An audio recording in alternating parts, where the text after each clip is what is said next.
Hello everyone, Minute Plus Meditation here, Tuesday, June the 20th. From the first reading.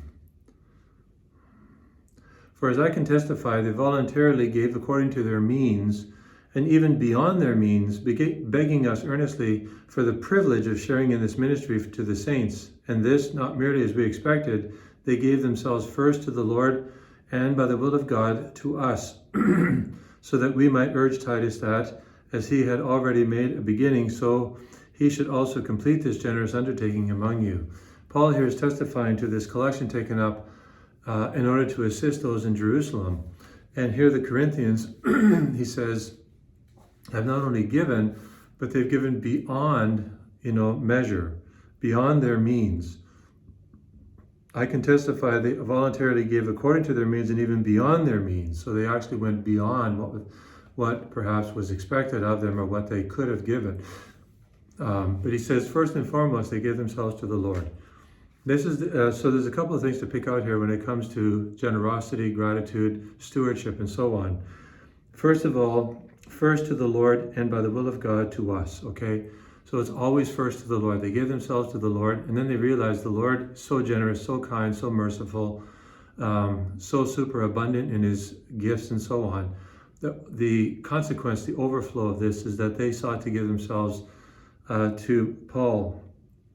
But you see, the begging us earnestly for the privilege of sharing in this ministry to the saints. Now, that is stewardship. They were investing. The term we use today is investing, but begging to share earnestly, begging earnestly for the privilege of sharing in this ministry. And that's the kind of spirit that you and I should have when it comes to giving. It's really here in 2 Corinthians chapter 8, verses 1 to 9. First give themselves to God, then they invest themselves in the ministry of Paul. They give themselves generously and beyond generosity, beyond their means, because they're wanting to share, they're begging to share, to invest in the ministry, because they know this is going to help other people just as they themselves have been helped. And this is the key in its essence to stewardship. That's what you and I should be striving for in our relationship with God and our parish communities and so on. So a lot there to reflect on and to ask the Lord to really kind of open our hearts, speak to us, and lead us in this direction. To the gospel, still in chapter 5, Matthew's gospel, Jesus said to his disciples, you have heard it said, you shall love your neighbor and hate your enemy, but I say to you, love your enemies and pray for those who persecute you, so that you may be children of your Father in heaven. For he makes his sun rise on the evil and on the good, and sends rain on the righteous and on the unrighteous.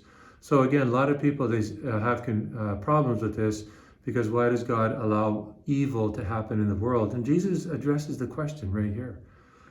He addresses the question right here. It may not be, obviously it's not what people want, or it's not what people are willing to accept.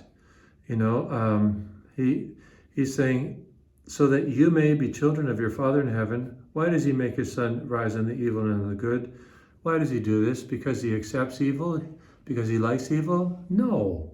It's because he wants everyone to be saved and come to the knowledge of truth. And if God allows evil to happen, there's the whole notion, the whole mystery of God respecting our freedom.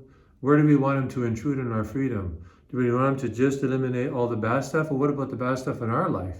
We don't consider evil. We just, consider a choice, like so many people say today. It's a choice. It's an alternative style of living. But according to God, it might be mortally sinful.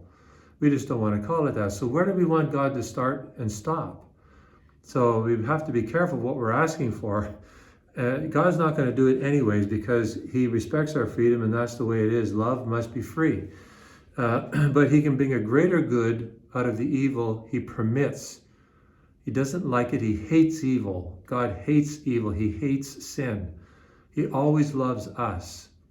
But he's never going to love evil or love sin. That's ridiculous. But he can bring a greater good out of it. And the resurrection is the greatest example, coming from the crucifixion of his own son on the cross. So he's saying we are to be like God. Love one another as I have loved you. So our measure is God, not each other.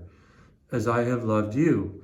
So, because God has sought our good, we should seek the good of others. True love means seeking the good of another as the other. So willing their good as the other, as it were. This is something we always need to pray for. It's easy peasy when it's all fine and dandy and there's nobody, making problems in our life, but it's very difficult when somebody is problematic. That's why we need to pray about this stuff when everything is good, so that when everything is bad, we remember and we have the fuel, this supernatural storage, as it were, to kind of act in this way, to pray that God will help us be like Jesus. God bless you.